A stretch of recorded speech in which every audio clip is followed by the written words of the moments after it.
ये हमारा है स्टेप 4। तमाम बच्चे सोच रहे होंगे कि स्टेप 4 में टीचर सियाको सबाक लिखेंगी। तो बेटा सियाको सबाक बोर्ड में नहीं होता, तो इस वजह से वो जस्ट आप छोटी क्लासेस तक करते थे। तो अब आपके टोटल सिर्फ 4 ही स्टेप्स हैं। फर्स्ट नसर पारा, सेकंड हवाला मतन, ख़त कशीदा, और 4 आपका जो स्टेप है वो तशरीह है। इसके बाद अब अपनी तशरीह स्टार्ट करेंगे। कोई भी बच्चा सलीस नहीं लिखेगा, तशरीह लिखेगा। अब तशरीह क्या होती है? तशरीह जो है वो शरह से निकला है। शरह के मायने है खोल कर बयान करना।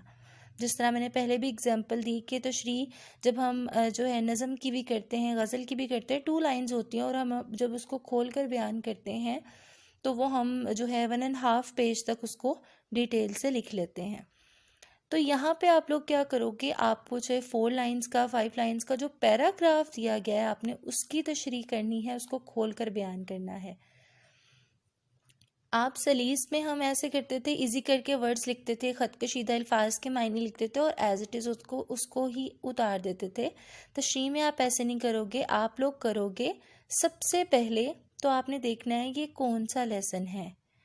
जिस लेसन से वो पैराग्राफ आया है उस मुसन्निफ़ की आप थोड़ी सी जो है अजमाली खाका थोड़ा उसका बयान करेंगे। आप मुसन्निफ़ का बारे में बयान करेंगे, और फिर सेकंड पैराग्राफ में जो पैराग्राफ आपको दिया गया है उससे पहले की थोड़ी स्टोरी को बयान करेंगे, और फिर थर्ड पैराग्राफ में आप उस पैराग्राफ से रिलेटेड लिखेंगे और बहुत आसान करके लिखेंगे।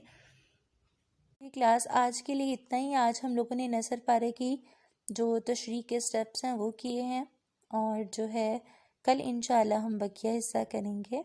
मुझे इजाज़त दीजिए। अल्लाह हाफिज़। अपना ख्याल रखिएगा।